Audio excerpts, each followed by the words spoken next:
Imagine a specialized surgeon and a blue-collar worker applying for a bank loan. On paper, the surgeon earns 10 times the income. But when the underwriters look closely at the accounting, they often find the doctor is technically closer to financial ruin. Because of his massive mortgages and luxury car payments, missing just 2 paychecks would trigger a total financial collapse. This pattern shows why high earners often stay broke. As salary goes up, lifestyle expenses rise to match it, creating a cycle of perpetual dependence on the next paycheck. It's a trap Kiyosaki calls the rat race. Escaping this cycle requires unlearning the core financial assumptions taught by the traditional education system.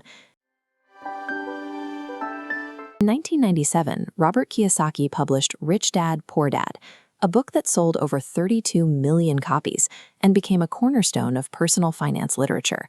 The book centers on 2 paternal figures. The poor dad follows the academic path, getting a prestigious degree and a stable job. The rich dad takes a contrarian route, focusing on building independent wealth systems that don't rely on a salary. While the book has a massive following, it remains a lightning rod for criticism. Many financial experts dismiss it as a collection of generalizations and risky advice, relying on luck and survivorship bias. To find the actual utility here, we have to separate Kiyosaki's psychological insights from his specific, often dangerous financial instructions.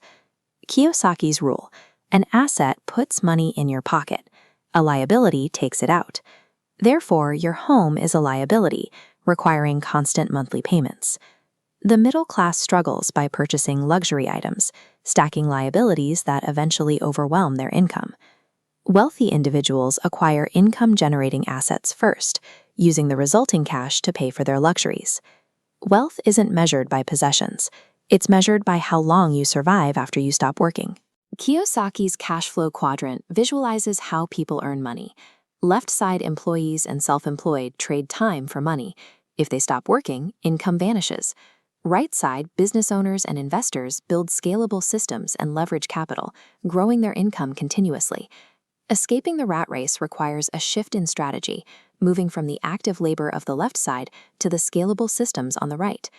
While these high-level concepts are instructive, Kiyosaki's specific mechanical advice can be a financial minefield.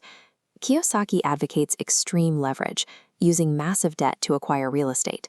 This works in a boom, but slight downturns can leave investors underwater, facing bankruptcy. His literal advice ignores diversification, frequently promotes multi-level marketing, relies on a rich dad mentor who may never have existed.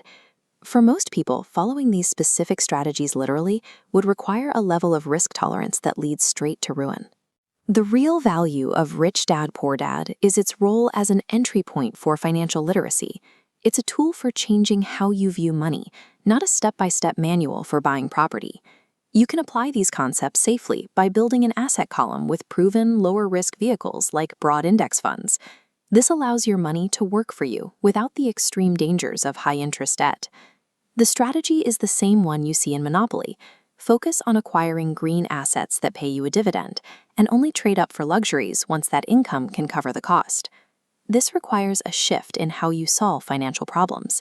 Instead of accepting the limit by saying, "I can't afford it," the goal is to ask, "How can I afford it?" This forces the brain to look for new ways to generate the capital needed for an investment. While the specific real estate mechanics may be flawed, the core lesson remains. Your mind is the single most powerful asset you own. Investing in your financial education is the only reliable way to exit the rat race.